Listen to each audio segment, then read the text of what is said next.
story, but I don't think it's that complicated. As this progresses, you will see we will use cell survival curves for everything, and so understanding this topic is going to be important, but there will be some things you'll learn here that will become emphasized in a different way later and will probably help in understanding. First, the easy stuff. We already said most of this. The cell has a nucleus in it. The nucleus is where the DNA resides, and while there's DNA out here in the mitochondrion, the DNA we worry about most and that we try to hit most in order to cause cells to die, tumor cells to die, is nuclear DNA.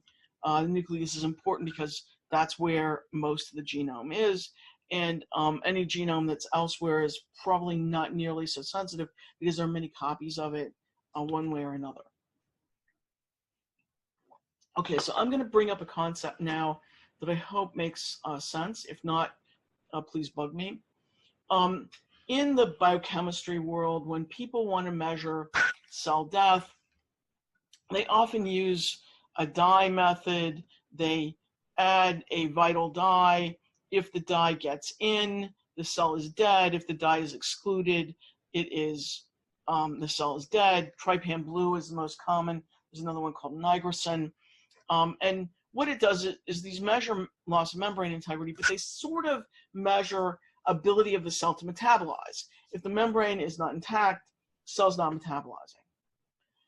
But a second way of being able to measure cell death is more tedious, but it relates to cell death in a different way. And that's using reproductive cell death as a measure, which some people call clonogenic survival, clonogenic assay, cell survival curves, capacity to reproduce, or in the opposite, the loss of reproductive integrity. Now, what are we measuring when we measure reproductive cell death? We are measuring whether the cell has the ability to divide and in culture form colonies in the patient, make the tumor grow.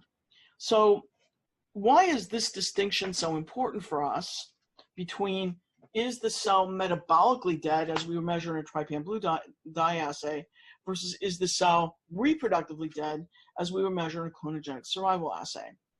It's important because when we think about killing tumor cells, we actually don't care if the cell sits there and metabolizes all it wants. It can't ever eat up enough nutrients all by itself to do anything unless it is dividing. So a metabolically active cell that cannot divide, a cancer cell, is not a cancer cell anymore because it can't divide. In the end, all that we care about is whether we've made the cells reproductively dead. It takes a higher dose of radiation to make them be metabolically dead than it does to make them be reproductively dead. So now think about what we do in radiation therapy. We treat patients, we're trying to kill the tumor, we're actually trying to make the tumor stop dividing, make it not be able to grow anymore.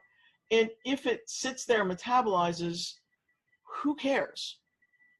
Yet for us, getting the best dose to make the cancer cells not able to grow, but not damage surrounding normal tissue, is actually our greatest goal. You will be able to kill any tumor that walks through your door. And you know what? You'll kill the patient too.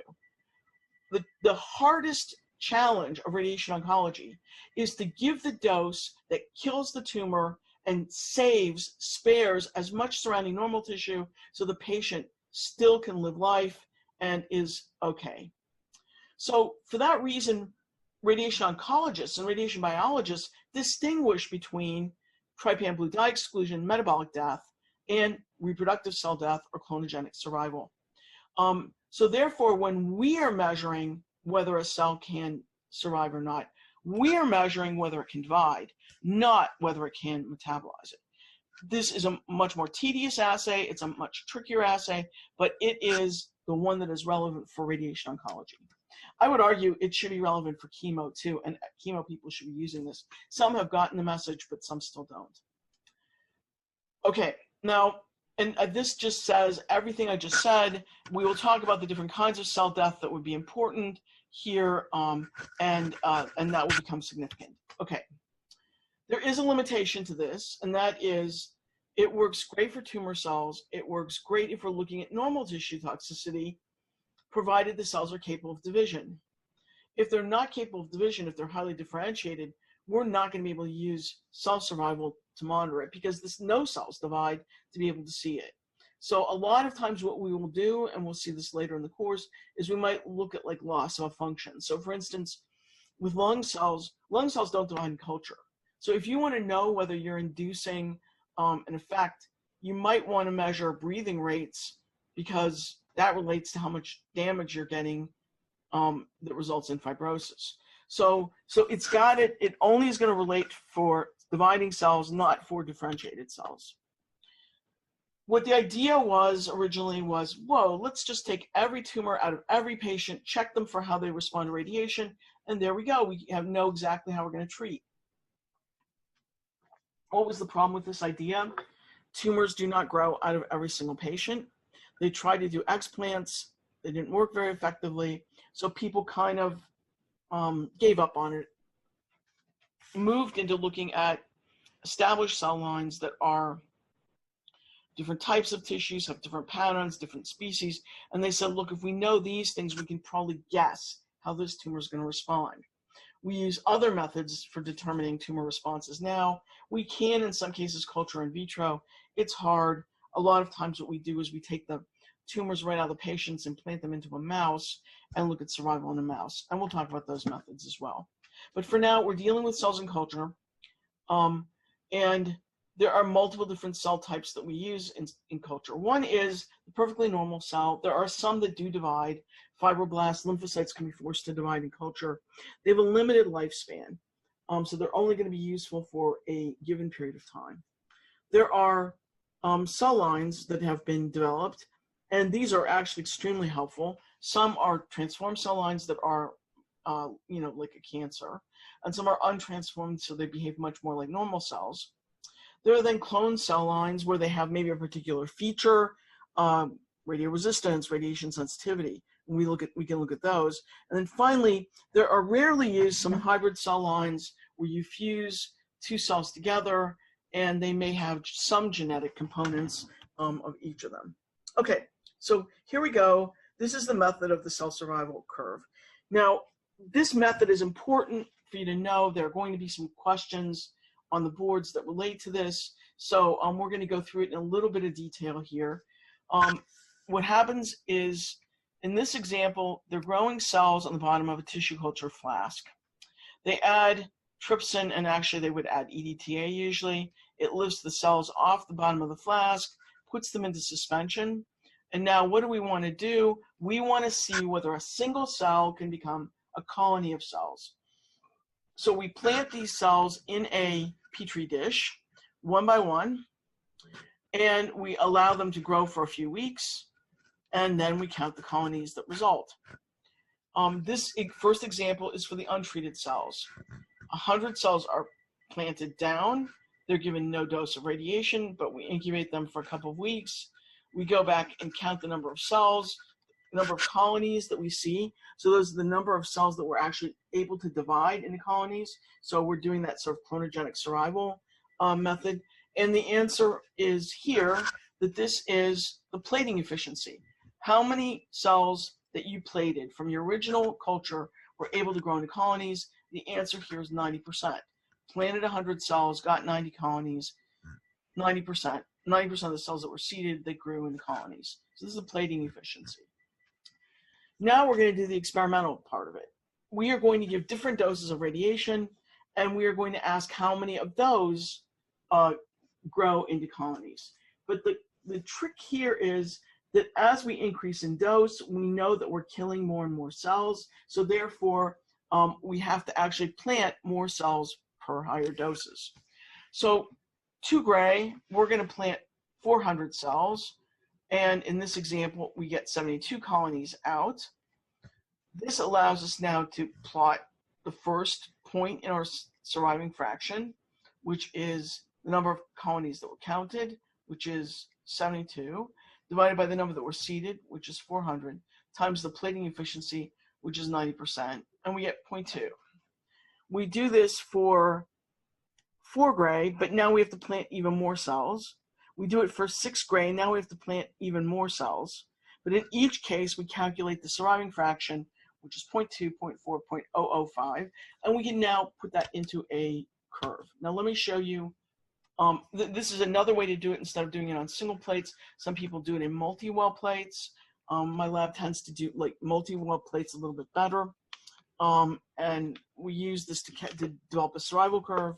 Here are what these colonies look like. Small colony, big colony. Here's what they look like on the plate. You have to count all these. Again, on the plate. I don't know why that's there. And this is not important. We'll talk about this later. But here is, here are the data on what happens if you plate too many cells. So the fact is you have to know something about your dose. If you thought here that the number of the dose would kill only a few cells, plating 400 cells and having to count 390 colonies would be a real pain. So you got to know what 2 gray is going to do in order to plant the right cells in each approach. So this table is just saying, okay, if you believed that 5 gray killed 50% of your cells and you planted 100,000 cells, you're going to have to count 50,000 colonies at the end. I mean, you know, I don't want to have to count 50,000 colonies on a plate. Even with the most sophisticated plate reader, you're not going to get accurate numbers. So you actually have to know something about your dose before you even start doing these experiments. I like the next slide better. I think it's a little more accurate. So here's now the survival curve. So we take those surviving fractions that we get, and we plot them against radiation dose. Let's just go back and recapture that for a moment. Here we go.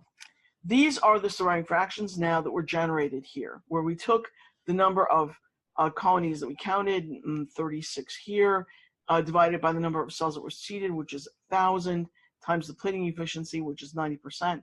We get 0.04. Here are the numbers that we get for the surviving fraction.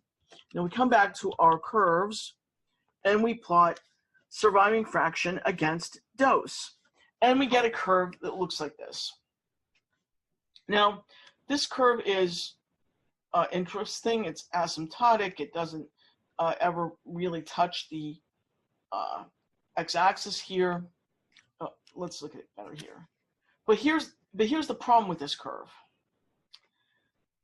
The effective dose to kill 50% of the cells is shown here. The effective dose to kill 90% of the cells is shown here. Now think about that clinically. If you start out with a tumor that's 10 to the 9 cells, and you kill 90% of the cells, you're going to be left with 10 to the 8 cells. These doses are not realistically what we would use in radiation oncology.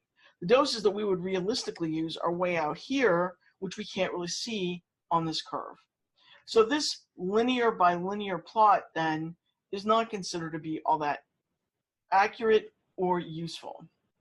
So instead, people converted to what's called a semi-log plot, where it's the log of the surviving fraction against the linear radiation dose.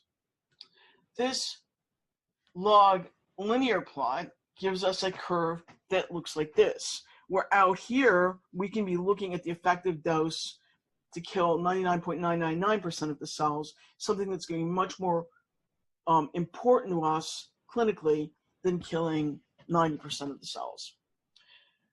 Now, I want to point out something here that we will talk about, that I will keep pointing out throughout. And that is, if you look at this curve, it's really divided into 2 parts. There's an upper part that is the shoulder of the curve, and the lower part that looks like a straight line. It turns out that this part that looks like a shoulder is going to be the linear part of this curve, and the part that looks like a straight line is going to be the quadratic part of the curve. Now, that seems like it's a misnomer, but on a log, on a linear by linear plot, This looks linear, this looks quadratic. When we switch over to a semi-log plot, this becomes linear, this becomes quadratic. So we often refer to this as the linear part of the curve. We often refer to this as the quadratic part of the curve. But by mathematics, when we're looking at a quadratic curve in a semi-log plot, it does form a straight line. So this makes sense and fits in with our linear quadratic model. We are going to use these survival curves for lots of things. We're going to look at them to understand oxygen effects, survival in the cell cycle, repair, different kinds of repair that go on. So the survival curves are going to become important to us. So understanding them is also of big value. Okay, so let's start out looking at the linear quadratic model of the survival curve, which depended upon, if you remember, constants alpha and beta. Here is log of the surviving fraction against radiation dose, and I just want you to focus on this curve right here for a moment. This curve is the curve for X-rays. It would be very similar for gamma rays. As I said, two parts of the curve, one that looks like a shoulder, one that looks like a straight line. This is the linear, this is the quadratic. Now, what did we say about the mathematics of the linear part of the curve? That it relates to dose, whereas the quadratic part relates to dose squared. And what else we said at the time was that it was reliant upon these two constants that were alpha and beta. So the mathematics that were applied to the curve are that the surviving fraction here is equal to the exponential number e taken to the alpha minus taken to the minus alpha d minus beta d squared, where alpha and beta are constants and d is the dose. What is most important for you to glean, and what I need to say is, you cannot look at this curve and do these calculations. In order to understand alpha beta, we are going to need to do much later when we talk about fractionated responses. That's how alpha beta are determined, is based on fractionated responses. But what this curve can show you is what's called the alpha beta ratio, which for us is going to become very important, because the alpha beta ratio is going to define how a tissue responds to radiation. Alpha beta ratio, this definition you got to know. Because it relates dose to dose squared, it is a dose. Always remember it's a dose. Sometimes on the boards they get it wrong by saying it is the dose, it is the number at which, it is the fraction at which, it is the whatever, but it's a dose. So alpha beta is defined as a dose at which points the linear and quadratic contributions to cell killing are equal. It's where the alpha component meets the beta component on this survival curve. So here's the curve. Where do alpha and beta meet? Right here, we go down, we read the dose, it's 8 gray. So the alpha beta ratio for this particular cell tissue type or group of cells is alpha beta, is 8. There are a couple of other definitions of alpha beta ratios. It is frequent to be asking that question on the boards. This is the most common definition, but there are a few others that we will look at in a little bit. Okay, now I want to throw in what we see here for the neutrons or alpha particles. If you remember, I said to you earlier that there is low LAT radiation and high LAT radiation, that neutrons and gamma and alpha particles are considered high LAT, high density radiation, very damaging per unit dose, versus gamma rays and X-rays, which are much less damaging per unit dose. And so we draw this curve, and what I want to tell you about this curve is there's no alpha beta ratio drawn here. Why? Because for high LAT, all of the killing, or the majority of the killing, 99+% of the killing, is by the alpha mechanism, not by beta. So this is going to be important to us. I'll talk about that in a moment. But I just wanted to note that nobody ever talks about alpha beta ratios for neutrons or alpha particles, because for densely ionizing radiations, the alpha is so very, very high. The beta is not zero, but it's approaching zero. So the alpha beta ratio is outrageously high. You can't even see it on this curve. Whereas for low LET radiations, you can actually see a distinct alpha beta ratio here. Okay. Let me just see if there's, yeah, okay. So now so this is the first model, the linear quadratic model. There is a second older model that is not used that much, but one value in it will be particularly used, and it's called the target theory model. The target theory model was developed in the 1950s. It was developed by Puck and Marcus, and you've got to know their names. This paper is one of the most quoted papers in the literature. They too created a survival curve, log the surviving fraction against radiation dose. These happen to be for HeLa cells, which are a cancer cell line, and they found a portion of the survival curve that had a shoulder and a portion that looked like a straight line. Let's look at the straight line part first, because it's maybe the easier for us. A straight line is defined by any 2 points. So in this example, they chose a dose that caused 37%, reduced survival by 37%. Why 37%? Because 0.37, 37% is the logarithmic number e taken to the -1 is 0.37. The natural log of 0.37 is equal to -1. So what they said was, this is about the dose. The D0 dose is about the dose to hit each cell in the culture one time, to cause one track of damage in the cell, in the culture. So how do you read the D0? You go to, in this curve, 0.01, 0.0037, you read the dose in between. It ends up being about, 110 or something like that here, 110 centigrade. And so this now is the D0. Would that D0 be the same if you looked at it up here from 0.1 to 0.037? The answer is yes, because this is a straight line. If you pick those portions of the curve, you would get the same result for D0. What about if you took it from up here? Would it be the same? The answer is no, because this is not a straight line portion of the curve. This is the shoulder portion of the curve. So it would look very different.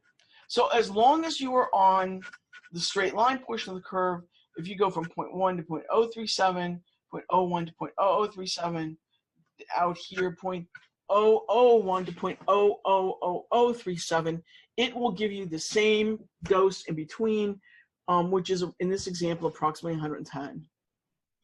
Okay, so that is the D0 dose. That is what's used. People frequently talk about it. The second part of the target theory model, I'm not sure a lot of people consider it valid. It is defined by 3 values. Value number 1 is the D1, which is the amount to reduce survival by 37% in the upper part of the curve, 1 to 0.37, and you read the dose in between. And it certainly is different. It's actually a little bit under 100 here. The second is what we call the DQ, the quasi-threshold dose, where you draw an extension line out, and where this intersects the x-axis up here, this gives you the DQ. Where this intersects the y-axis up here gives you the N. So let me say a few things about those. I honestly have not seen boards questions that ask about DQ or D1. I have seen boards questions that ask about N and D0. Why? How? D0, because it defines how sensitive a cell line is. If the D0 is high, the curve comes out like this. If the D0 is low, it comes in like this. N which is where you take you take a line and extend this curve out. And if the shoulder is big, N is big. If the shoulder is small, N is small. So they often use it to talk about how big a shoulder the survival curve has. Okay, let's look at a few examples. Yeah, let me just say this. You'll remember last time we talked about the kinetics and how there are these direct and indirect effects that are happening within the first nanoseconds. I just want to point out that these survival curves that we're monitoring are taking place weeks after that initial exposure. They're the consequence of it, but they're still taking place weeks after exposure. Okay, so what's a survival curve? It is defined as the quantitative relationship between dose and the proportion of cells that divide. Puck and Marcus developed it. Our measure of cell death is the loss of reproductive integrity. The target for cell killing is the nucleus, its DNA. And now we come to this target theory model. Single hit, single target, single hit, multi-target. I don't think you need to know anything about the target theory model except what does a single hit, single target curve look like, and what does a single hit, multi-target curve look like, and when do you find them? So here we go. Here's the single target, single hit curve. Here is the single hit, multi-target curve. When did we just see each of these? Oops, sorry, I skipped it. Here it is. This is single hit, multi-target curve for low LAT radiation. This is single hit, single target. So when people talk about single target kinetics or single hit kinetics, this is the curve they're talking about. There's no shoulder on this curve.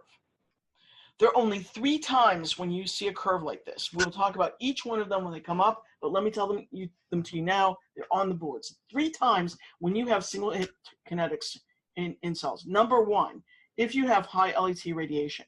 Number 2, if the cells are in M phase. Number 3, if the cells have a defect in their DNA repair. That's when you see a straight line like this. So that's the single hit, single target kinetics. Here are some examples: single hit, single target, multi-target, linear quadratic model, 2-component. The linear quadratic looks most more like the multi-target, but the single hit, single target, this is what this looks like. This is what they're referring to when they have single hit kinetics, and it is exclusively in those 3 situations I just described. Now, here's the target theory model. Here's the curve for it. The log base E times N is equal to dq over d0. So we have these 3 values, N, dq, that are defining the upper part of the curve, and d0 defining the lower part of the curve. These are often used, but I've never seen it on the boards. But I have seen this next part on the boards. So what are the assumptions of target theory? What assumptions did they make? Did Puck and Marcus make at the time? They said that 1, there are ionizations that are taking place near molecules that cause some sort of structural change. Turns out we know now it was DNA damage. Molecules were DNA, and it was causing DNA damage. They said, number 2, that there is a mathematical relationship between dose and effect. And the third thing they said is that each ionization event occurs randomly. Therefore, if it is random, it follows Poisson distribution, not a normal distribution or many other kinds of curves.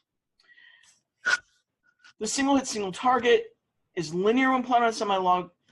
Cells in M phase will be close to having that model, damaged by high LAT radiation. And I added in today that damage in cells that are missing DNA repair would also fit that. That was on the boards for the first time year before last. Obviously, there was nothing last year, so the last boards that existed. So you could actually do this formula for single hit, single target kinetics, where survival is equal to e to the minus d over d0, relating number of cells surviving a dose, initial number of cells, and the d0 dose of the survival curve. for for multi-target single hit activation, it would include this formula, which is 1 minus e to the minus d over d0, all taken to the nth power.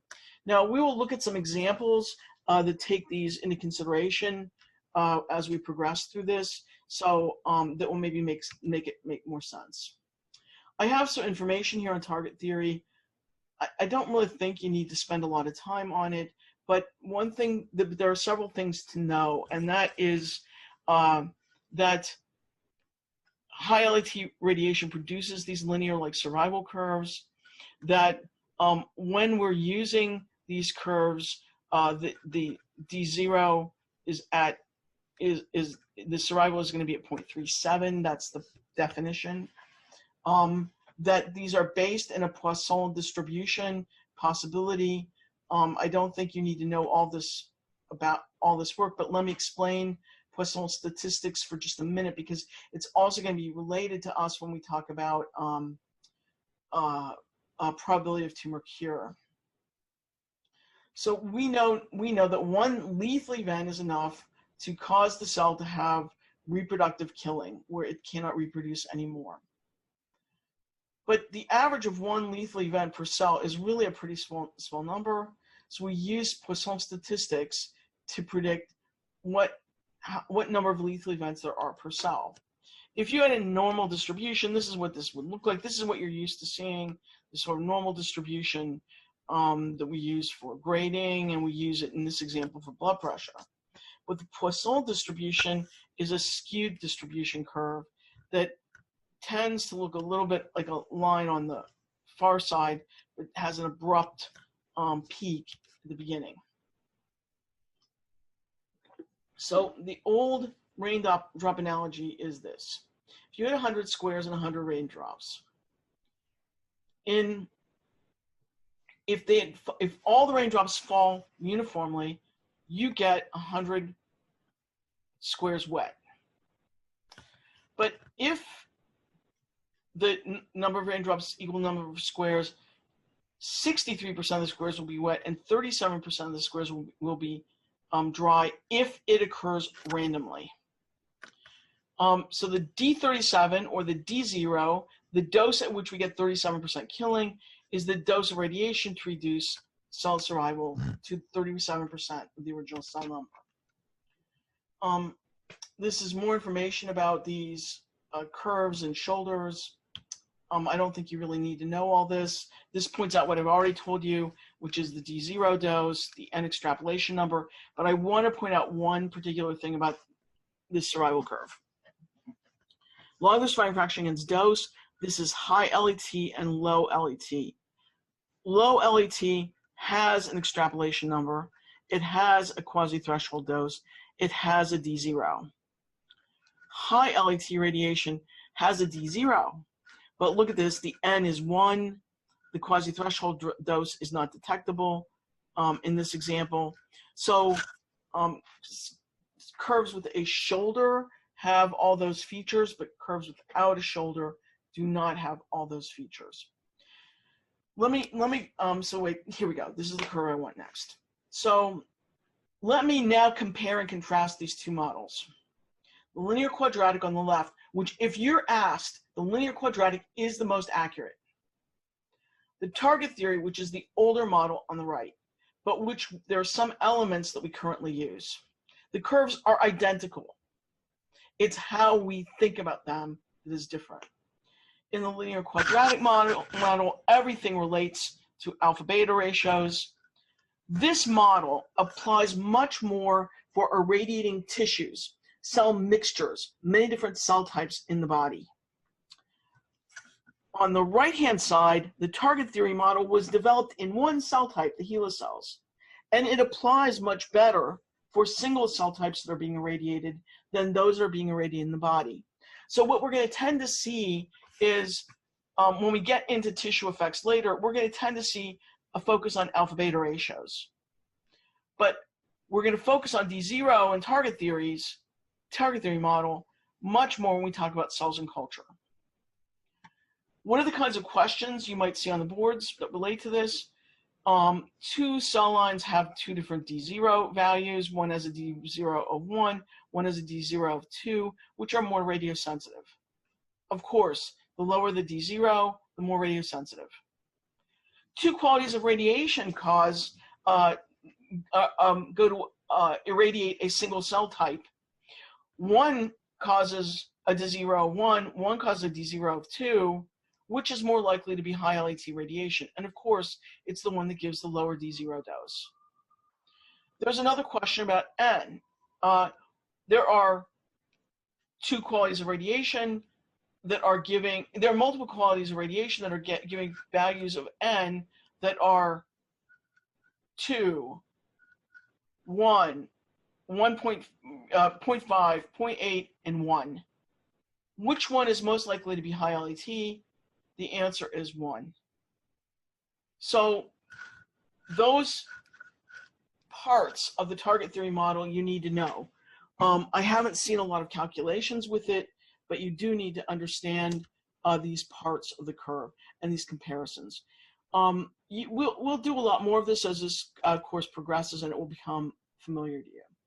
One of the reasons why the cell survival curve is related to the linear quadratic model is because if we look at the number of lethal aberrations, which in this example is actually dicentrics, and relate it to the log of the surviving curve, the answer is, look at the correlation here, it's virtually 100%. A few things are a little bit off, but not much. With this kind of correlation, this would suggest that the dicentric model that we had developed in our last topic could now be applied to the survival curves that we see here. And this is why the linear quadratic model became useful for us clinically. And just to refresh your memory, this was only like a half hour ago, but it looks like this. If you remember the low dose part, radiation comes through, causes 2 track injuries. This is the linear, this is the quadratic. For high LAT radiation, because it's so penetrating, because it's so damaging per unit dose, most of the damage is using this method, this linear method. Very little requires multiple hits in order to generate it. Unlike low LAT radiation, where the majority of the damage is actually from the beta component here, the multiple hits killing, versus the alpha component, where it's a much smaller, in most examples, much smaller percentage. And in fact, many people would argue that when we're trying to kill a tumor cell, what really matters is that the 2 gray fraction that we're using must be in the quadratic part of the curve for that particular tumor. And it is in almost every example. We'll look at that in a little bit. Here's just some more information about the linear quadratic model. I don't think you need to know all this, but let me now relate all this to dose response curves.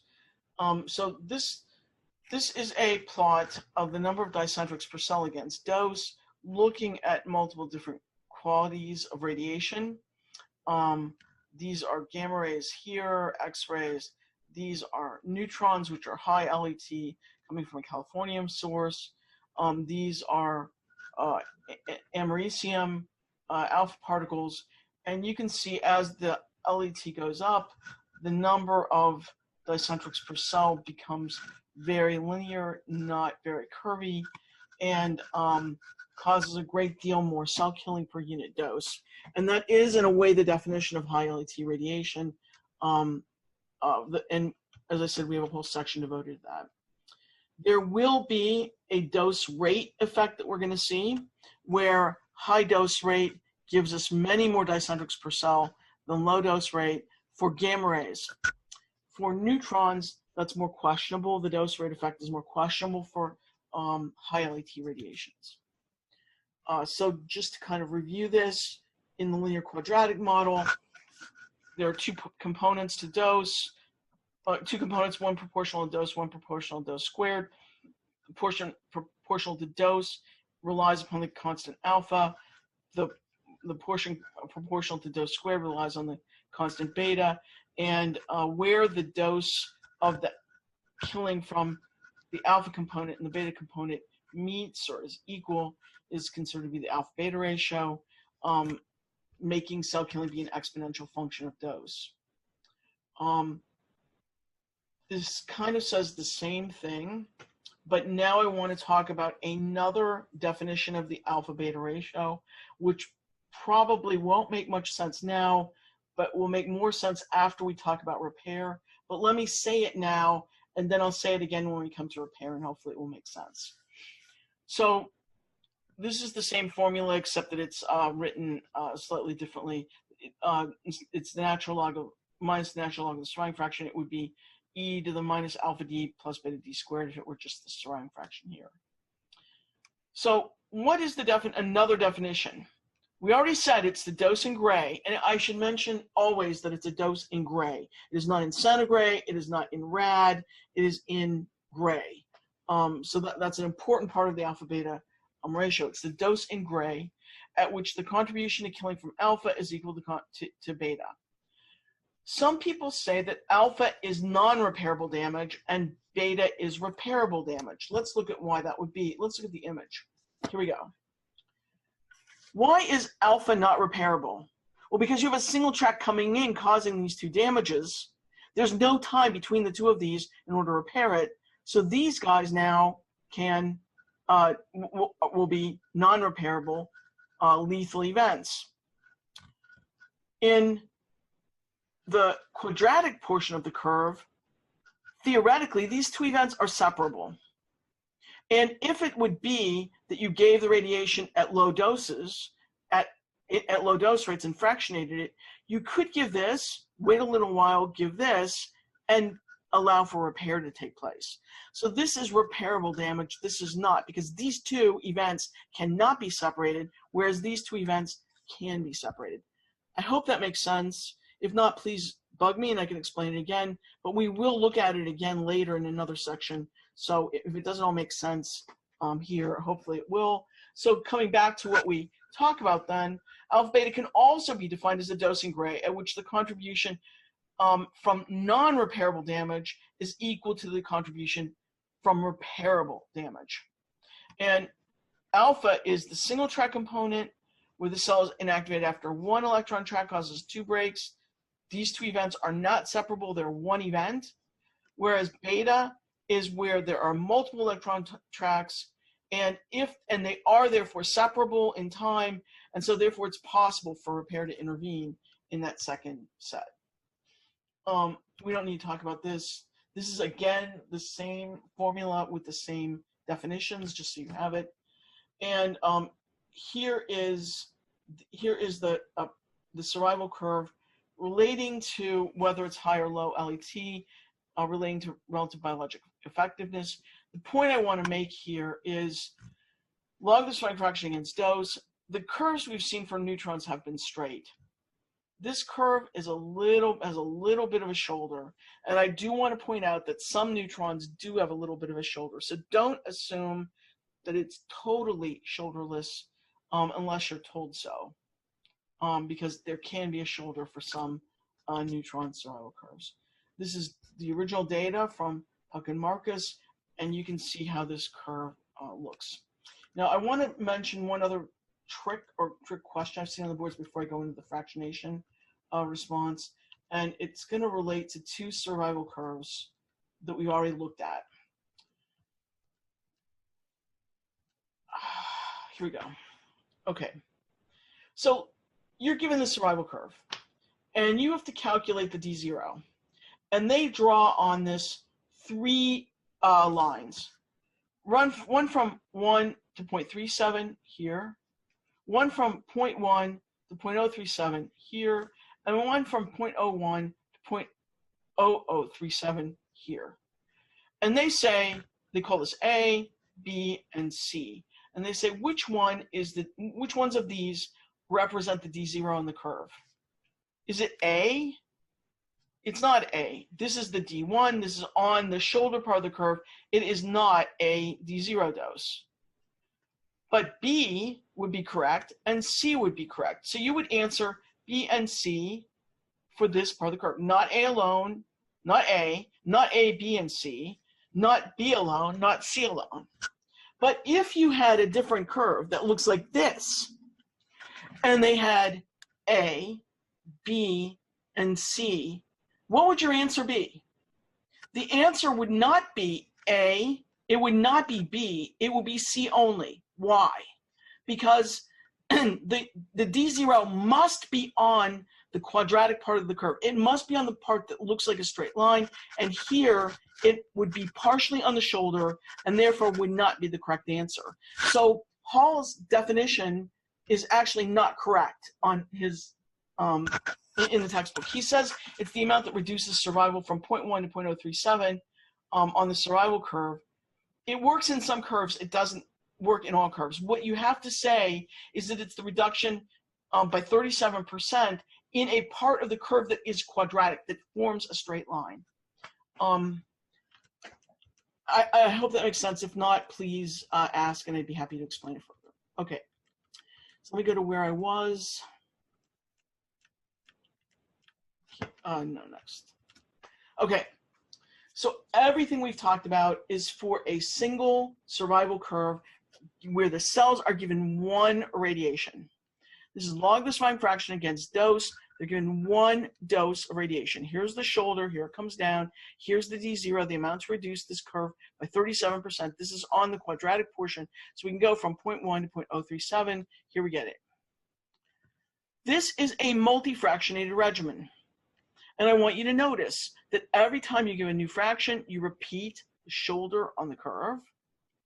And that effectively pulls out the survival curve, so the D0 becomes larger. So we're getting less killing if we give the same dose in a fractionated formula than if we give it in a single crack. So just look at this here. 8 gray, look at what we get with single dose, look at what we get with a multi-fractionated regimen. So you can say, well, why the heck then do we ever fractionate radiation?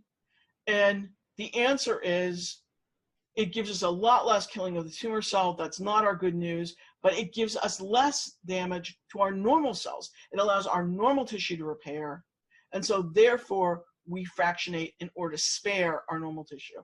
We'll talk about that when we talk about repair in our next topic. Okay, but there's another thing that's important about this curve, and that is this formula right here. Oftentimes we need to calculate what it takes to give us a log of killing, or as Hall would say, a decade of killing. It's D10. It's the dose to give us a killing by 1 log in our population. You calculate the dose to give 1 log of killing by taking the natural log of 10, which is 2.3, and multiply it by the D0. So the natural, so in this example, this is what, maybe 2 gray. You multiply that by 2.3, and you get the amount to give you 1 log of killing. You would do the same thing on a multi-fractionated regimen as well. So it's to give you a log of killing, and therefore spare 10% of the cells. So this is what we're going to use in our later calculations when we talk about how many logs of killing it takes to get to kill up 10 to the 9 cells, for instance. Here is what this looks like. This repairable part of the curve gets repeated, and that's what gives us sparing when we give multiple doses. So this is what's called the split dose experiment.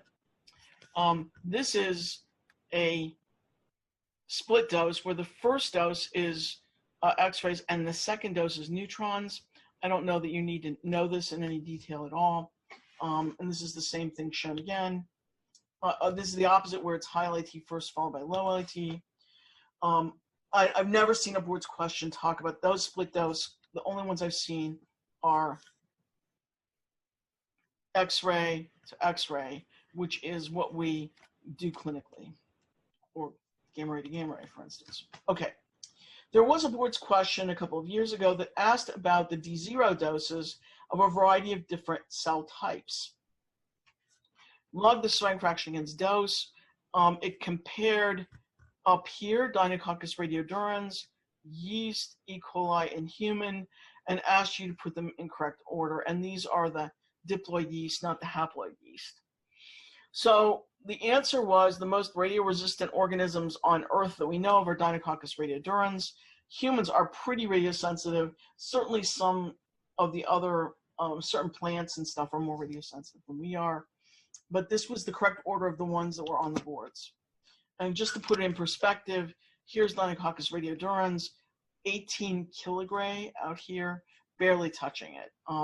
These lived in thermal vents, apparently were exposed to high dose of radiation, and really changed the way we think about it. There's a lot of work that's going into what makes these guys be so radio resistant. Can we somehow apply it to humans and increase our radio resistance? It looks as though the repair mechanisms are not so different. What happens is the DNA is broken and can reassemble in a variety of different ways, and that's what makes it be so resilient.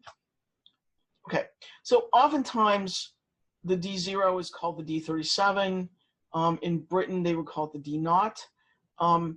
But the question becomes, how much difference is there in D0 values from different species and different cell types within the body? And among mammalian species, the range is not so great. It goes from 80 up to maybe 200 for the most resistant cells. The most radiosensitive are a few radiosensitive cell lines, but this is not, it's a log's worth of difference maybe.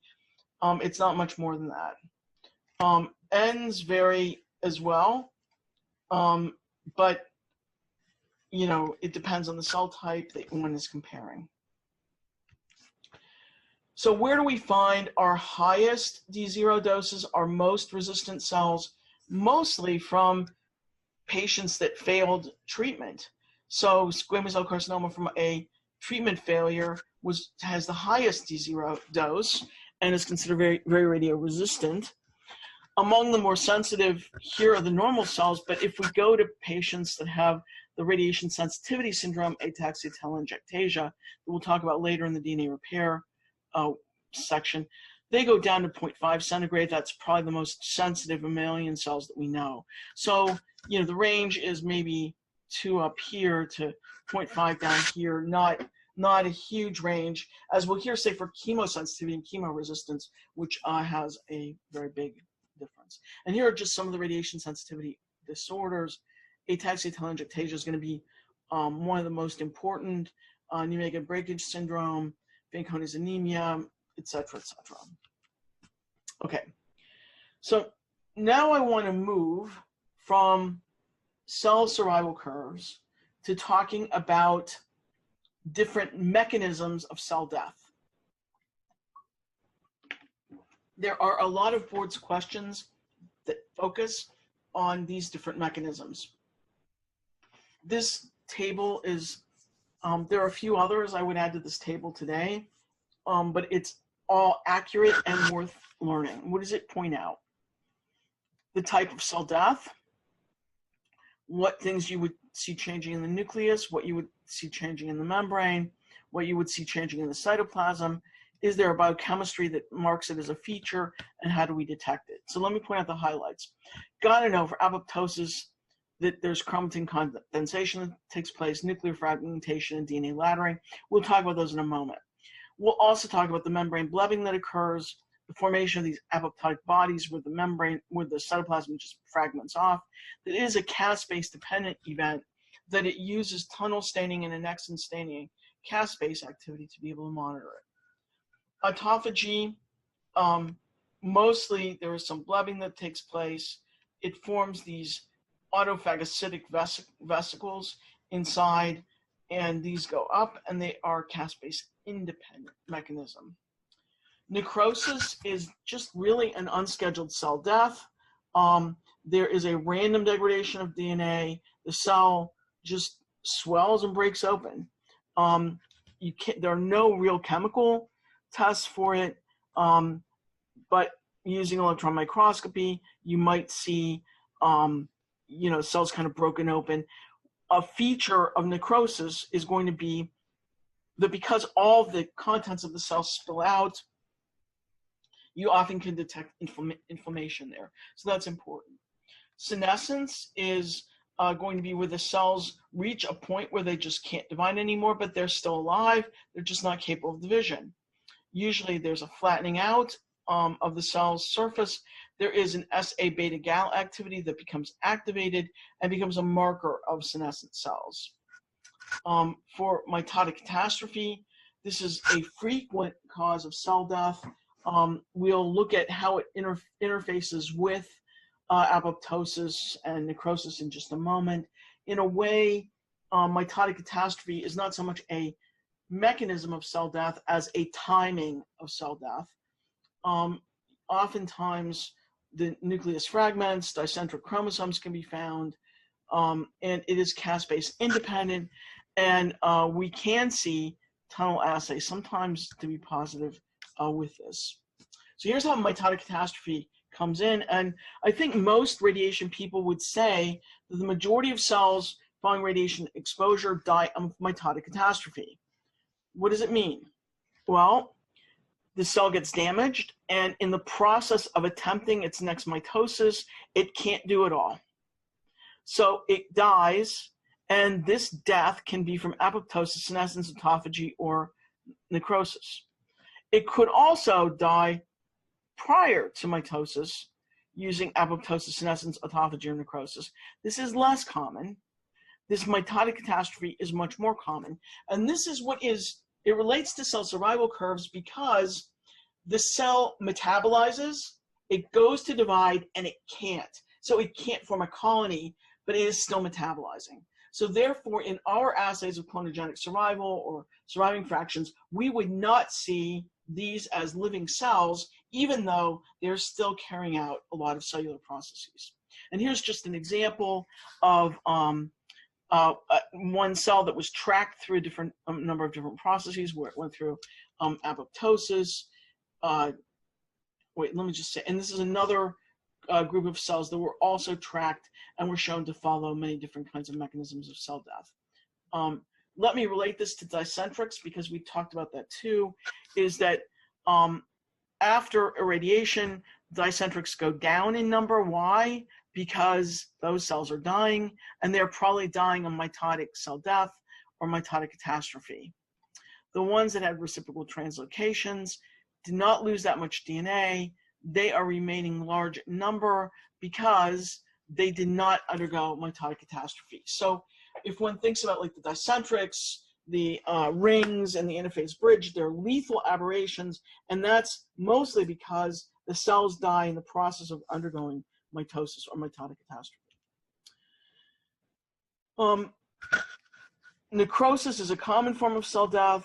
Mitotic catastrophe would be next, and mitotic catastrophe can lead to all these other forms of cell death as well. So I think it's kind of wrong to classify mitotic catastrophe in these all, although it does in many different textbooks. This is from a pathology textbook.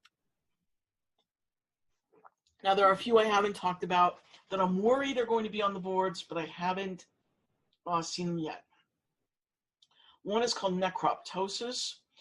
This is a programmed form of necrosis. So it kind of is, I don't know, I don't think it's a good naming because necrosis is supposed to be an unscheduled cell death, but they say it's like necrosis because it is inflammatory, but it is programmed, and so therefore like apoptosis, but its program does not involve caspases, so it's caspase independent.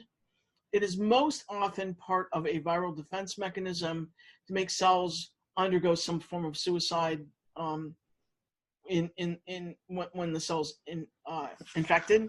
But it has been found following radiation exposure as well. It's poorly understood. Here is the process with TNF receptor and this rest in peace kinase, the RIP kinase, which seems to be the most important feature of necroptosis signaling.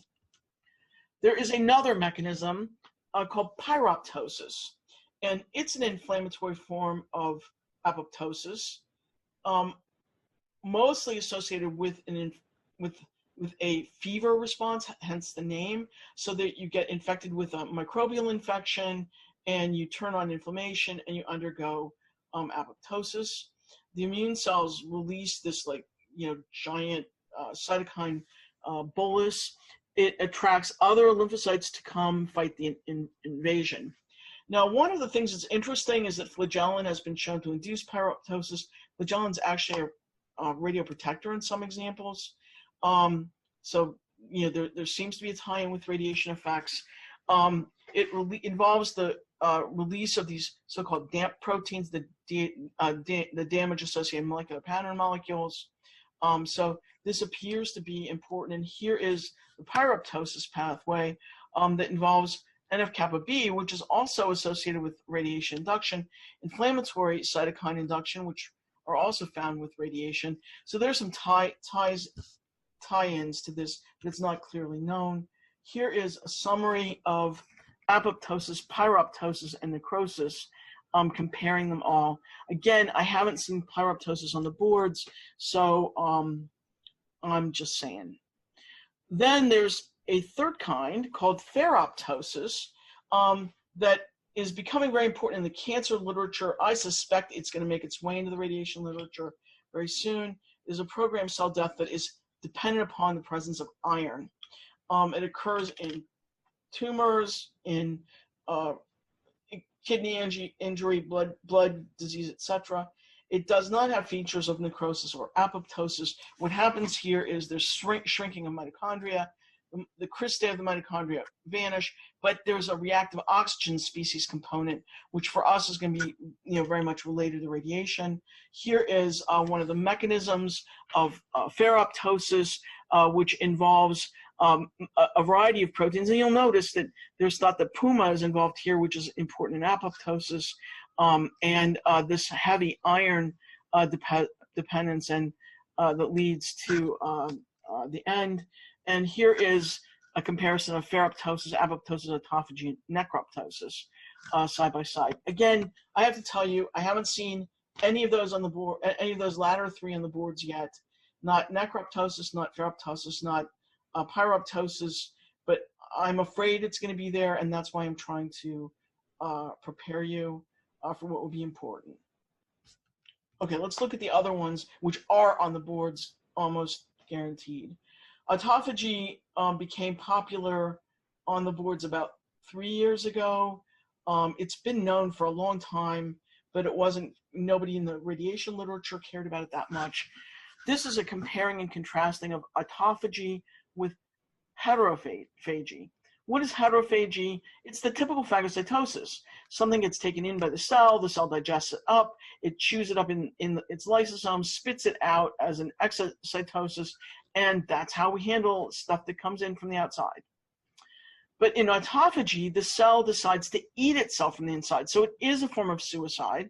The cell starts eating up, in this example, the Golgi apparatus, puts it into the lysosomal body, eats it up, and spits it out. So this is a process of doing it from the inside.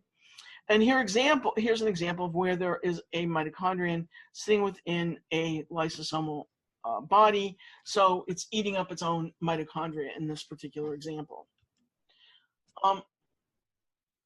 For apoptosis, there are tons of questions on the boards. There's just so much known.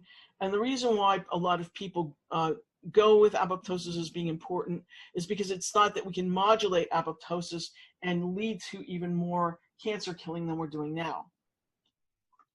So there is mitotic cell death, where the cells die to the next division, and apoptosis can be a part of that. It's a programmed cell death. It is a usual part of embryonic development. It does also occur in T-cell differentiation. Without apoptosis, we don't get development of the normal embryo. It affects scattered cells here and there. I'll explain what that means in a minute.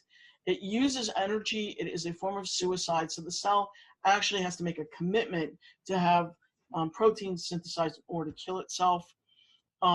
There's no tissue disorganization that happens at all. The dead cells are just sort of squeezed out. Here's the membrane blebbing portion that I mentioned before. The cell is a lymphocyte that's undergoing apoptosis. It's blebbing out its cell contents. The cell contents are in these little blebs that are released, and they're called apoptotic bodies when they're released, and they're often phagocytosed by the neighboring cells to be used. Here's the mechanism. So here's the radiation causing the injury. In this example, it's causing DNA damage, but you can also have membrane activation of TNF and its receptor, which is also induced by radiation. These each induce different effects, but all lead to this execution caspases. The caspases then cause breakdown of the cytoskeleton. They cause endonuclease activity in the nucleus. DNA gets broken and fragmented. All of this buds out in a cytoplasmic bud, forms this apoptotic body, which is phagocytosed by the neighboring cells. Now, what is cool about this mechanism is that the cell contents are never spilled out. So there's no inflammation that comes about because of apoptosis. This is another mechanism, another pathway. We're going to have to learn some of these caspases later. We'll talk about them later. But you're going to have to know the caspase 9 activation of 3, 6, and 7, caspase 8 activation of 3, 6, and 7, the mitochondrial activation, the so-called intrinsic DNA damage pathway, the so-called extrinsic TNF or fast ligand pathway that also operates here. But the key here is that there are caspases that are turned on, and the caspases initiate the breakdown of the cell, membrane blebbing, and the apoptotic body formation. This is again showing the same thing. Okay, so let's compare and contrast apoptosis, which is an active suicidal death, with necrosis. What do you have to know here? What you have to know is that apoptosis involves these blebs that now form apoptotic bodies that are phagocytosed. No inflammation. Here is the apoptotic cell all by itself. It's scattered. You don't find a cluster of apoptotic cells. There's one here, there's one there, there's one someplace else. Necrosis, on the other hand, causes the cell to swell up, throw out all of its material, spew it forth. This attracts lymphocytes, causes an inflammatory response. Lots of cells die at the same time. So this appears as a cluster of dead cells instead of scattered here and there. The second thing that we're going to talk about is that in apoptosis, the DNA is broken apart in a very orderly fashion, whereas in necrosis, because it's unplanned, the DNA is just degraded and falls apart. We'll talk about that. I'll show you an example of that. Okay, I think I said that already. Here's comparison. Necrosis, the cell swells. Apoptosis, it shrinks because it's sending out those blebs. The necrosis, the DNA becomes less intense. There's a general DNA degradation, whereas in apoptosis, it's laddered. It forms in a very orderly fashion, generally around nucleosomes, causing degradation into like 185 base pair units. In necrosis, there's increase in membrane permeability, whereas in apoptosis, there was this membrane blebbing. In necrosis, there's no need to have any new synthesis take place. In fact, the cell's trying to kill itself, the cell's dying, there's no time. Whereas in apoptosis, the cell's trying to kill itself, so it turns on an entire program of cell death and is very active metabolically, including calcium pumps are still going, ion pumps continue to function in apoptosis, not so in necrosis. Now, I need to point out that a lot of the same things that cause apoptosis also cause necrosis. So radiation, it doesn't just cause one or the other, it causes both. Hypoxia doesn't cause just one or the other, it causes both. So it's not an either or thing for apoptosis and necrosis. Often the same things that induce one induce the other. In the apoptosis world, there are pro-survival proteins and pro-apoptotic proteins. You have to know that BAX, NOXA, PUMA, BID are pro-apoptotic. When you get lots of them, the cell gets geared toward apoptosis. BCL2, BCLXL are pro-survival, and when you get lots of them, the cells lean against apoptosis. The difference between these proteins is this one domain, the so-called BH4 domain, which is found in the pro-survival, but not in the pro-apoptotic cells. One of the main features, we looked at it, but I didn't really emphasize it, is going to be induction of P53, which this is no longer a dotted arrow. P53 turns on both NOXA and PUMA, gives us this mechanism that leads to caspase activation. And this is pretty much the same thing, balance between them. Now, I don't know that there's a board's question that asks this, but I believe that knowing this helps you think through some of the board's questions and maybe even some clinical issues that might come up. So what's the importance of apoptosis in different kinds of tumors? In lymphomas, apoptosis is very, very important. More than 90% of the cell killing in apoptosis of lymphomas can be from apoptosis. In carcinomas, it's moderate. It's maybe 50-50 as to whether you're going to find apoptosis or not. But in sarcomas, it's virtually absent. And this is going to mean that, like, you know, a lot of times because cells are not dying in apoptotic death, they're not shrinking. So frequently you might not see that a sarcoma shrinks in response to radiation. With lymphoma, you will see it shrink. It doesn't mean the radiation is not working. It just means that probably apoptosis is not in place. I think I said all of this except the latter's story that I've alluded to, but I need to mention in detail now. I have a diagram that I think is going to explain it better. Here's kind of the process and the steps in order for both apoptosis and necrosis. And there's another feature of apoptosis that we haven't mentioned that is not found in necrosis either, and that is the release of cytochrome C from the mitochondria. So what happens is when apoptosis is going on, protons get pumped out, and so is cytochrome C. So if we see a lot of cytochrome C within the cell, it's usually an indicator of the fact that apoptosis is ongoing. What induces it? Lots of stuff. Chemotherapeutic drugs, ionizing radiation, hyperthermia that we'll talk about in here, photodynamic therapy, lots of different things induce apoptosis in different situations, and so it's not just radiation. Okay, so now we're going to talk about the laddering and how this relates to cell survival. Let me do this first, and then I'll go back. So here's the laddering. When apoptosis occurs, DNases in the nucleus are released. They're endonucleases. Endonucleases cut within DNA, exonucleases cut at the ends of DNA. Endonucleases are activated, and these cut the chromosomes up. But we have these nucleosomes with 185 bases around them that are protected by proteins. The nucleosome is a group of proteins that are sitting on the DNA, protecting it.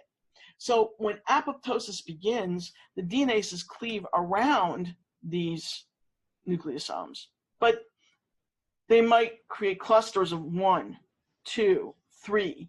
So an apoptotic cell, if you were to look at the DNA in an apoptotic cell, you would see a ladder that differs by 185 bases in its size. So down here is 1 times 185, 2 times 185, 3 times 185, 4 times 185. So this laddering is characteristic of apoptosis. It's not found in other forms of cell death, and it's because of this very methodical degradation of the DNA.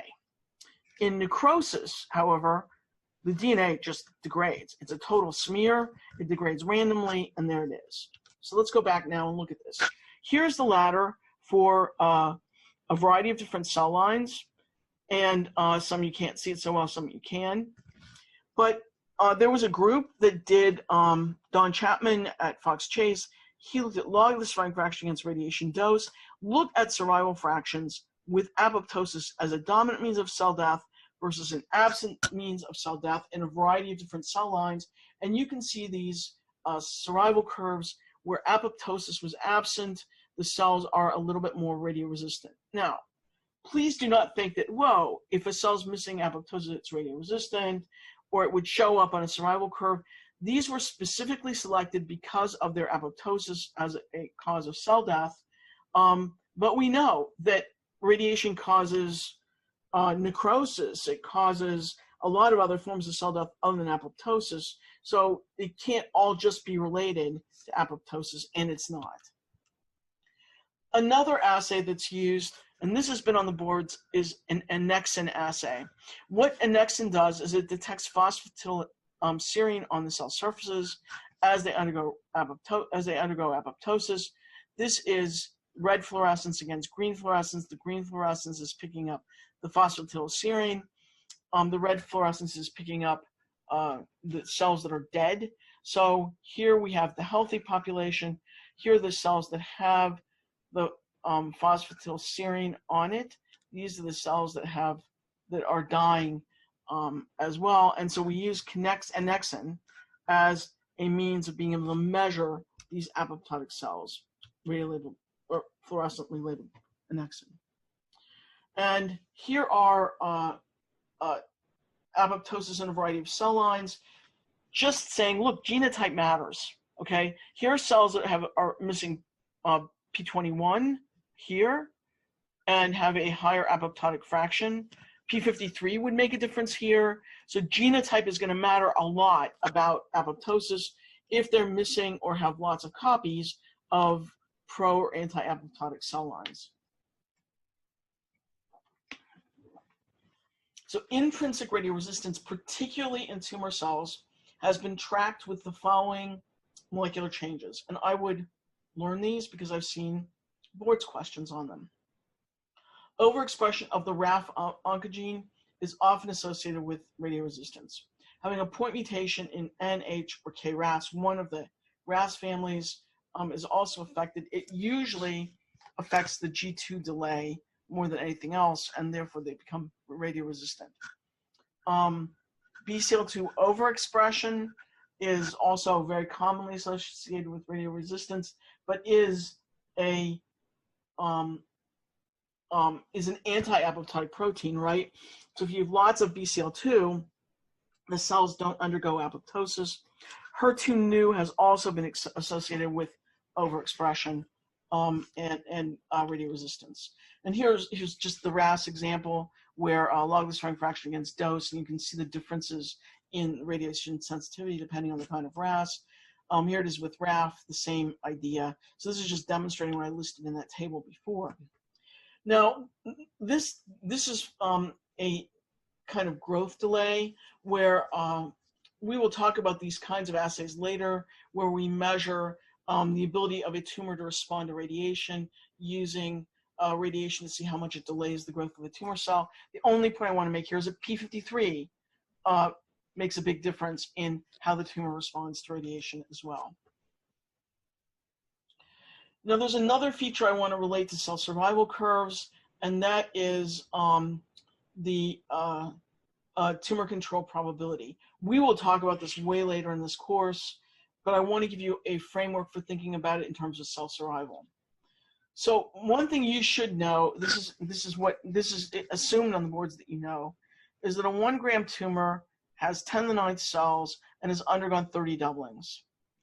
If you get up to have a 1 kilogram tumor, probably the person's not going to be able to sustain that tumor in their life and they're going to die. So, 1 gram, a little over a gram, those are going to be what the body can sustain. We said this. If you have a little over a gram, 10 to the 10th cells, and you get 90% cell killing, you're going to be left with 10 to the 9th cells. You're going to be left with a 1 gram tumor. What about if you get 99% killing? You're still going to be left with a 10 to the 8th cell tumor. It's pretty hefty. Where we need to start thinking about for cures is down around 1 cell per tumor. That's about the kind of place where we need to think. So tumor cure probability allows us to think about that.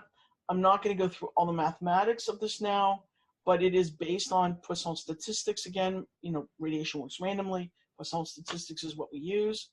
The probability of a tumor cure is equal to that logarithmic number E taken to the minus n, where n is the number of surviving clonogenic tumor cells.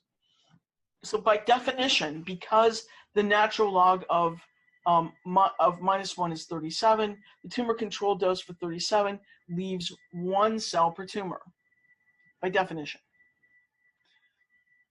Is this person, so this is just, so This is a frequent question, and you need to know this. Tumor control dose for 90 leaves 10 to the minus 1 cells per tumor, or what is 10 to the minus 1 cells? How do you leave 10 to the minus 1 cells in a tumor? It means that in 10 patients, you left 1 cell. TCD 95 leaves 0.05 cells per tumor, or 5 cells in 100 patients. TCD 99 leaves 10 to the minus 2 cells, or 1 cell in 100 patients. So when we talk about depopulating of tumors, we are going to talk about depopulating from a tumor size of 10 to the 9th down to, say, 10 to the minus 1th. How many logs of killing is that? That's 10 logs of killing. We're going to ask the question, if the D0 is X, how many D0s do we need to have in order to decrease the cell killing from 10 to the 9th down to 10 to the minus 1? Well, we're going to need 10 times 2, it's 10.3, 2.3 per times the D0. We'll talk about those, and we'll do some example problems of that, but that's how this is going to play a role. And actually, here are the problems. Let me do my best to go through these now, I mean, because I think it finishes up the phase. I'm not sure I'll get to the very end of this topic. There's one other thing after this that I might wait for next week to talk about. Okay, so here we go. Exactly the question I was talking about. You have 10 to the 9 cells in the tumor. You have a dose response curve with no shoulder. So that means it's a straight line, right? The D0 is 3 gray. What does the dose need to give a 90% tumor cure? Well, what does a 90% tumor cure mean here? It means 1 cell in 10 patients. So if you start with 10 to the 9 cells and you go down to the 10 to the 1 minus 1 cells, that's 10 logs of killing, or 10 decades of killing. You use this formula, 1 decade of killing is equal to 2.3 times the D0. In this example, the D0 is 3 gray, so it's 2.3 times 3, which is 6.9. That's the amount to give you 1 log of killing. We need 10 logs of killing. We need 69 gray. So this is a typical kind of question, and there was no reason why they had to tell you what the dose was or anything else. They just told you that to make you guess. Let's go to the let's skip that. We'll go back to that one in a minute. Here's the same problem as 1. 10 to 9 cells, D0 is 3 gray. What do you need for 90% tumor cure? But this time, the cells went through 3 doublings during the course of treatment. How much more dose do you need to add in? Well, what Hall says is the correct answer, is that 3 cell doublings means you increase by 2 times 2 times 2, which is 8, which is about a decade more of cell killing. So what you would do is add in 1 more decade of cell killing, and you would get 75.9 as your total, or you need to add a dose of 6.9 gray. And here's problem 3, which is very similar to this. Now you're doing the tumor with 10 to the 9 cells, and you're giving 40 gray. The D0 of the tumor is 2.2 gray. How many tumor cells are left after you give 40 gray? Well, you do this kind of the reverse of what you did before. You say 2.3 times 2.2 is the dose to give you take you down by 1 log. That's 5 gray. 40 gray is how many decades of cell killing? Well, 40 is 5 grays. It's 8 logs of cell killing. So if you start with 10 to the 9th, you decrease it by 8 logs, you get 10 cells are left. Finally, this is based on that 37 number. 10 to the 7th cells are hit with single hit kinetics. That means following a straight line, there's no shoulder, so that 1 hit per cell is taking place. How many cells survive? Well, the D0 is the dose that gives 1 hit per cell. So this is going to reduce the number of survivors to 37%. So you start out with 10 to the 7th cells, you multiply that by 37%, you get 3.7 times 10 to the 6th. So that's going to be the amount that you reduce. Now let's go back and pick up that one question that's out of order. This uses a different formula. It looks at surviving fraction using that 1 minus 1 minus e to the minus d over d0, the nth power. if the D0 is 150 centigrade and the N is 5, what fraction of cells will survive 6 gray? You really just plug this in. The dose here is 6 gray. You have to make them be in the same units, 600 centigrade, 150 centigrade, or you could do 6 to 1.5. It doesn't matter, it'll come out the same. You do 1 minus E, and then you take this to the nth power, which is here, 5, and you get a number of 0.1. I have to tell you, I've never seen a question like this on the boards, but it's there if you want to look at it. These are all questions from Hall's textbook. These are just some extra things I put in here to maybe help you. I've said all of this before, but it gives a little bit more about the D37 and the dose response and the shoulder of the survival curve and things like that. Alpha beta ratios, predictive assays. Okay. So let me just see where I am. I want to, yeah, I'm not going to get through all this. Let me go through predictive assays and then we'll call it quits. There are a number of people that try to predict how a tumor is going to respond to therapy, and actually how normal cells are going to respond to therapy too. And we will have a whole section on predictive assays, but there is one assay that is considered, the clonogenic assay. It's actually the gold standard if you can do it. But it's a very long, tedious assay, as you can see. It takes weeks to get the data. So what a lot of people have done is they've done a bunch of other assays. These are not so good. They don't work so well. But this SF2 does appear to work pretty well. What is SF2? You have to know the definition. It's looking at the surviving fraction at 2 gray. It is not the perfect solution, but it works. Here's why. Here are 20 different human cell lines that were tested. Here are their survival curves. Log the surviving fraction against dose. Look at the 2 gray point.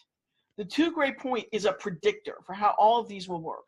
So you don't want to, you might not have the time to do this long survival curve for each one of these, but you can do a surviving fraction at 2 gray, and it is a very, very good predictor for low LET radiations. It's not going to work for high LET. In fact, in high LET, people would argue that it's 0.68 gray.